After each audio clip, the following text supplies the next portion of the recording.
This RSBANDB update nibble originally aired on episode 728, The High Pressure Hose. Enjoy. Okay, other changes that came this week include upgraded armor spikes.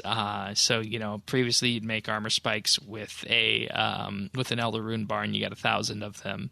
Now you can make upgraded armor spikes by taking your existing spikes and using a concentrated alloy bar, which is the bar that you use, or rather is created by combining one of every other bar in-game. So, once again, taking more out of the economy. And I think the hope is that these will become a staple on pretty much any task that you do where you're in melee distance, because they have a 10% chance to deal 10 times the damage of regular armor spikes. And anybody who has used these armor spikes will know how quick they hit, because they're like bang, bang, bang, bang, bang, one after another.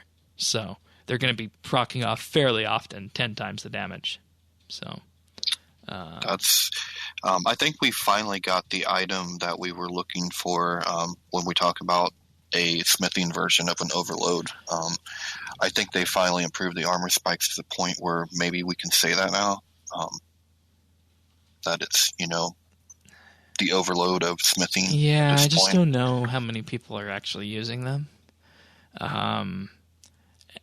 Because you have to remember that every time they activate, the damage is equal to the player's current smithing level, capped at 106 with the use of pulse cores. And that's interesting. Pulse cores can factor into that. And if you're using a shield, damage is doubled.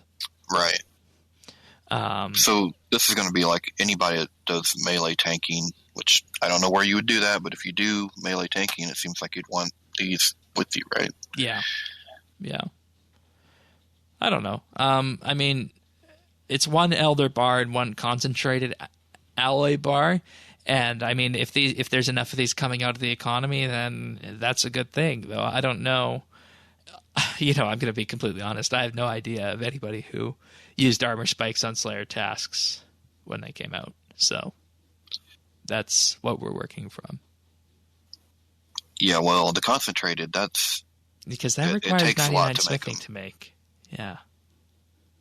So, and 99 smithing, right? Yeah, and 90 smithing for the other one. Yeah, we got the item we were looking for. If it's practical, that might be another. That might be a different question. But it definitely serves what we were hoping. It's the purpose of an item we were hoping for. Yeah. That unique smithing item. But it may be too costly to make it practical. I don't know. I'm trying to think of a place to use these. I think anybody who's doing melee Slayer tasks should definitely use them. Think about it this way. If you're going into doing a Slayer task and you can have a chance at completing it maybe even just a couple of minutes faster, I think that's something you definitely want to take, right? Yeah, and especially, I would say, if money's no object, but it's not even money; it's money and time. In this case, there are certain ones I don't know if I would use it on like an Abbey task or something like that. If I was working with those, the newer Slayer mobs, probably like the mini boss ones. Yeah. I'd probably. Yeah.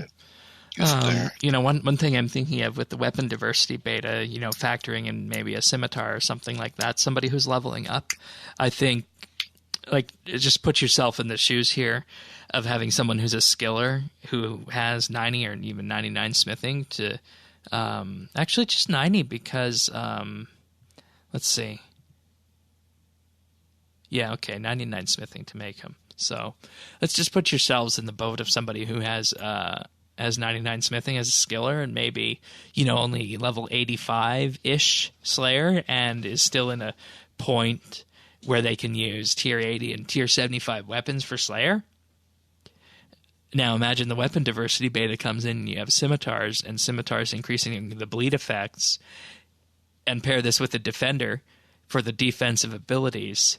You're looking at on average about a 10% chance if you're using these armor spikes to hit an extra 1,500 damage. And that's going to be quick damage. Yeah. Pretty rapid. Yeah. Huh. So, like, and see, this is the thing that I want everybody to think of, because I know there's lots of you guys out there listening to this who are maxed. It's not always about the max player. It's about the people who might have 99 smithing, but only, 70 or 80 combat or 85 slayer, right? And we may see more of that if we do get a rush of new players with mobile. Mobile being the more AFK friendly, way, and skilling being more AFK friendly. You might actually see for the first time ever skills being higher than the combat side. There you go. Accurate. So there's our use for armor spikes.